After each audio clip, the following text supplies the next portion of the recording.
Olha só, gente, a Polícia Federal cumpriu um mandado de busca e apreensão na residência do homem que destruiu durante as invasões às sedes dos três poderes em 8 de janeiro um relógio histórico trazido ao Brasil em 1808, que pertenceu inclusive a Dom João VI. A ação do vândalo foi flagrada por câmeras de segurança e vocês que nos acompanham por imagens estão vendo exatamente o momento. O relógio ficava exposto no Palácio do Planalto, sede do Poder Executivo Federal, invadido por alguns extremistas. A Embaixada da Suíça anunciou que vai ajudar o governo brasileiro a restaurar o patrimônio histórico.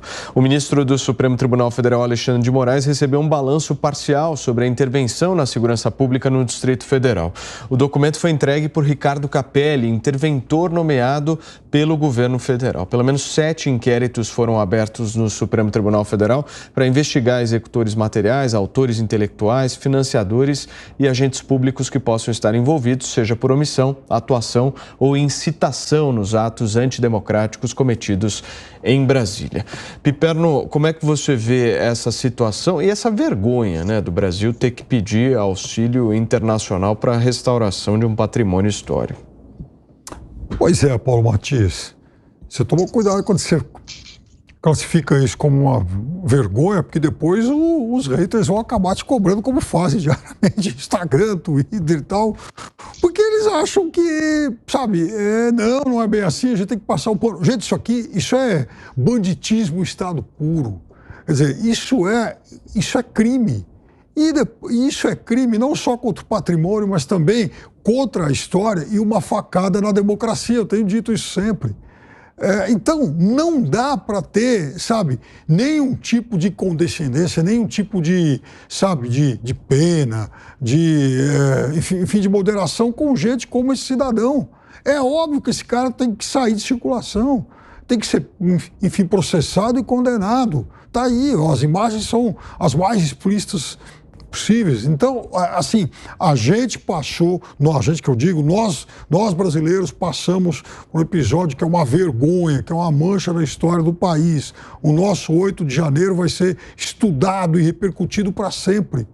Então, isso não pode passar impune. Eu acho que a Justiça do Brasil faz muito bem quando vai atrás desses bandidos, né, desses cangaceiros políticos, porque o lugar dessa turma é na cadeia. Muito bem, Piperno, você mencionou a questão dos haters. Isso é uma coisa que nós 4 aqui estamos bastante acostumados e, inclusive, nós vivemos dos haters. Afinal de contas, o hater ele também tem uma relação afetiva conosco. Afetiva? Afinal de contas, ele está lá firme e forte junto conosco aqui. Mas falando sério aqui agora, o Vilela, Serrão, eu acho que esse episódio do dia 8 de janeiro ele é uma linha divisória, né? Entre aqueles que topam dialogar em relação a uma democracia com todos os problemas que a gente possa vir a ter uma democracia que é constituída de pessoas, mas daqueles que de qualquer forma querem criar algum tipo de subterfúgio, enfim, algum tipo de desculpa. E não tem desculpa essa história do dia 8 de janeiro, né, Vilela? Eu acho que a gente tem que falar isso com muita clareza. É vandalismo, essas pessoas elas têm que ser culpadas e o Brasil passou por uma vergonha internacional nunca antes vista. Exatamente. Vandalismo tem que ser objeto de apuração policial, judicial, os que venham a ter praticado esses atos têm que ser punidos de uma forma exemplar, como manda a lei, com direito de defesa, com toda a possibilidade de se defender seguindo as regras judiciais, mas tem que ser punido realmente de uma forma exemplar. É importante a gente destacar, eu faço sempre questão de destacar isso, até porque, por vezes, você percebe uma grande confusão, né, que muita gente às vezes faz, e setores da imprensa e tudo mais.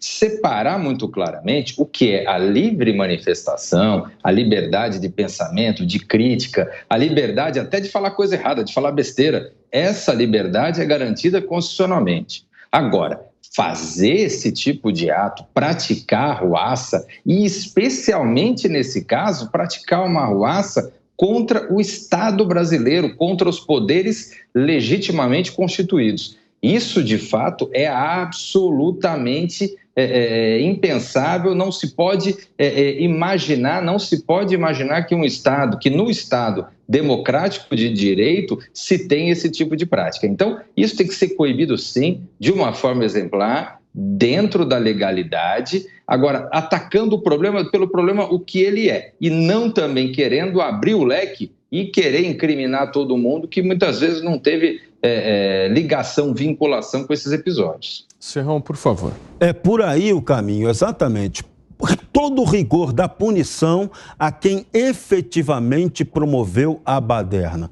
Eventualmente também vai se pegar quem financiou. A linha de raciocínio aí do Poder Judiciário e do Ministério Público vai por esse caminho. O ato deplorável de 8 de janeiro tem que ser questionado. Não é possível aceitar violência na política. Quem pratica violência na política tem 3 regimes que fizeram isso muito bem. Violência na política. O nazismo, o fascismo e o comunismo. Nenhum deles são adequados ao Brasil. A gente não tem interesse em ter esses regimes ou algo deles combinado por aqui, ok? Então esse é um ponto que é pacífico para a sociedade brasileira. Então o que nós precisamos é a retomada da discussão política. Aqui tem que poder fazer política. Político não é, e o seu opositor não é o seu inimigo. Ele é o seu adversário. Ele tem que ser tratado dessa maneira. Se você tratá-lo como inimigo, você vai querer destruí-lo. E a política da destruição não funciona. Então, esse é um consenso que já tem que ser, isso tem que ser repetido todo dia por todo brasileiro da situação e da oposição. E o novo Congresso, que vai assumir agora em fevereiro, tem o compromisso maior de restabelecer o reequilíbrio institucional no Brasil. Então, esse é um dado que é fundamental. Agora, sobre debate, que eu adoro debater, a questão da barbárie contra as obras de arte, deplorável. Agora, vamos fazer uma perguntinha, posso fazer outra perguntinha idiota? Por que esses palácios do governo têm que ter obras de arte?